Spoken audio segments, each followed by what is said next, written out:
Ada dua poin penting yang disampaikan hasil laporan itu, bahwa yang pertama, korban ini yang bersangkutan kalau masih bisa komunikasi, diusahakan untuk segera melarikan diri atau pergi ke kantor kedutaan besar di Kamboja. Pihak keluarga berharap Agus Silimi selamat dan segera pulang ke Gorontalo. Insiden yang menimpa Agus Silimi, 28, warga Desa Tolotio, Kecamatan Tibawa, Kabupaten Gorontalo, membuat keluarganya panik dan berharap ia bisa segera pulang dengan selamat dari Kamboja. Suasana haru terlihat di rumah Agus saat keluarga besarnya berkumpul, Rabu, 26 Agustus 2025. Kepala Desa Tolotio dan seorang anggota DPRD Kabupaten Gorontalo dari fraksi Gerindra juga hadir. Mereka sedang berkomunikasi dengan Agus yang masih berada di Kamboja.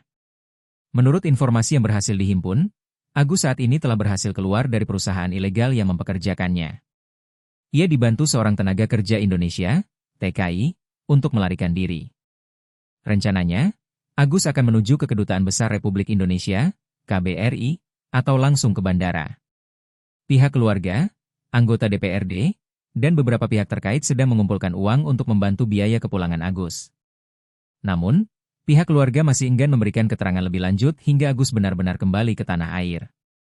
Mohon maaf, kami belum bisa memberikan keterangan sampai Agus benar-benar kembali, ucap ipar Agus kepada tribunggorontalo.com, Rabu, 26 Agustus 2025. Sementara itu, Kepala Desa Tolotio, Sandra Jafar Biu, mengaku telah melaporkan kasus ini langsung ke Kementerian Luar Negeri, Kemenlu, di Jakarta pada 26 Agustus 2025.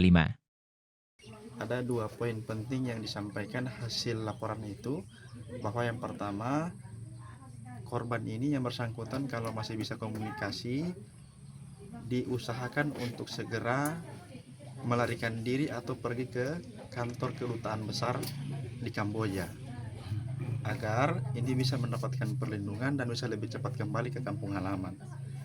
Kemudian kalau memang itu tidak bisa dilakukan, ada cara kedua, yaitu pihak Kemenlu akan melakukan sesuai dengan prosedur pemulangan.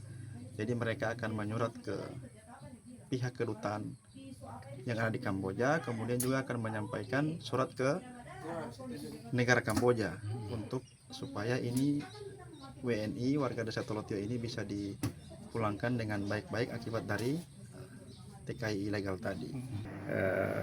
Teman-teman kita sudah berkoordinasi ke desa, kecamatan, dan kemudian hasil itu